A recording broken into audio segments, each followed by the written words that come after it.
এজনী কালি জগিলে 28 তাৰিখৰ দিনাখনি দিনৰ 1 বজাৰ পৰা জগিছে। সৰখন চব মতাই আহিলে, মাইকী অকল 3জনী। বৰ্তমান 9টা সুস্থ পোৱালি হয়, এটা অকণমান দিয়া দেৰি কৰাৰ কাৰণে বা হেৰি নাথাকিলে অকণমান লেজি হ'ল, দিয়াটো অকণমান টাইম লেট হ'ল, নাথাকিলে। বাকী ঠিকেই আছে, পোৱালিকেইটা সুন্দৰে হয়। এইটো ইমান সৰু চাইজো নহয়, চাইজটো ঠিকেই আছে। মতা পোৱালি এতিয়া এভেইলেবল হ'ব, মাইকী পোৱালি খালি নিমিলিবগৈ।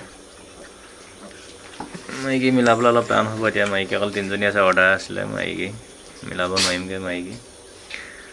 এতিয়া সিহঁতক দাঁতবিলাক কটা হ'ব, দাঁতটো কাটি মেলি নেগুৰটো ৰবৰ বান্ধি দিম।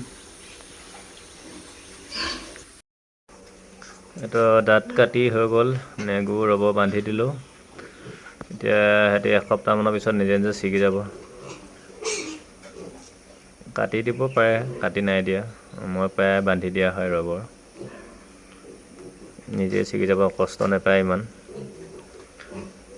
এতিয়া 4 নম্বৰ দিনাত আইৰণ বেজী মাৰিব লাগিব, 5 নম্বৰ দিনা ভিটামিন, আকৌ 14 নম্বৰ দিনাখনি মাৰিব লাগিব আইৰণ, 15 নম্বৰ দিনাখনি ভিটামিন। ক্লিয়াৰ হৈ যাব এটা ড'জ। পোৱালিকেইটা হেল্ডি আছে, ঠিকে আছে, সুন্দৰ আছে। ফাৰ্ষ্ট টাইম দিছে, ঠিকে আছে। বৰ্তমান এতিয়া 9টা পোৱালি আছে। এটা দিয়া অকণমান খালি দেৰি কৰিলে, সেইটো নাবাছিলে। অকণমান আগত হোৱাহেঁতেন, মানে 5 মিনিট আগত হোৱাহেঁতেন বাচি গ'লহেঁতেন। ঠিক আছে, এইকেইটা ভালে ভালে থাকিলে হ'ল। ঠিক আছে, ভিডিঅ'টো ইমানে সামৰণি মাৰিছোঁ।